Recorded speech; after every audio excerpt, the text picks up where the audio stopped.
listen and then sit down one by one. You see those people standing there alone, talking, forgetting the words and just embarrassed with fear in their eyes. But do you know what I'm talking about? Well, where have you been for the last 2 seconds? Here's a clue. Listen. If you didn't know, I'm talking about why speeches aren't good for you. Here are your answers. Have you ever noticed kids often end up sick by the time they say their speeches? Look at me. I've got a cold and a sore throat.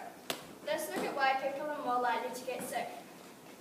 I asked my dad, who's a doctor. He said the cortisol hormone system goes up with stress, and this reduces your immune system, and it makes you more prone to infection. And there you go, people. Speeches can make you sick. So remind me why speeches are good for you. Let's look at stress in another way. You know that horrible feeling that you get when you start to tremble and get anxious? Do you get that when you do speeches? Anyway, you see those people talking to themselves? They're not special needs or mad. They're just anxious. Also, some people fear public speaking and that they are insecure about themselves, or that they don't know the material well enough to answer all expectations given by teachers. No pressure, right? Honestly, this will bore you. If you get bored, then get comfortable. This might be a while. Some people who are too lazy to think of their speeches get their speeches off the internet. It's not like you do anything with it. All you do is write it and then say it, then throw it away. In fact, in a few more seconds, you'll be standing there shaking, practically about to pee your pants. What is the point to stand up there being criticised by a teacher who will just sit there listening, marking for just the sake of it? I mean, what's the point? All you do is talk and waste all your time writing it. Most of the audience doesn't listen. Like, I can tell most of you don't listen by the looks I can see on your faces. As my research, and yes, I did do research, I asked a secondary school teacher, and she said, and I quote, "Look at it like a hamburger with different layers, mental, physical, and spiritual." And I said, I'm doing a speech, not a psychology project.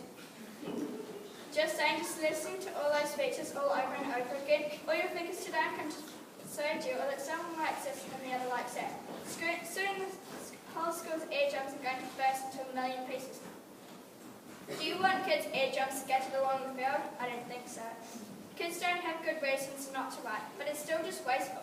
But there is good and bad ways of writing a speech, like for good example, cult killers or women in the front line, and bad, why chairs are good for sitting on. But no one listens anymore. All they think about is their hair or what they're going to wear today. So now I might end my speech here, but just listen to these few things. 1. Using paper is ruining the environment. It's like writing on a thin, squished tree. Have you ever wondered if paper could just take over the world? Yes, it can. In 2 ways. A, cutting down all the trees to keep us alive. And B, littering. 2. I feel like adding a quote. So this one's by Dr. Seuss and about littering and ruining the environment. You're off to great places today as your day. Your mountains are waiting, you're off on a way. But nowhere to go when the paper flows, you're stuck here all day when the green goes. So I say, again, remind me why speeches are good for you.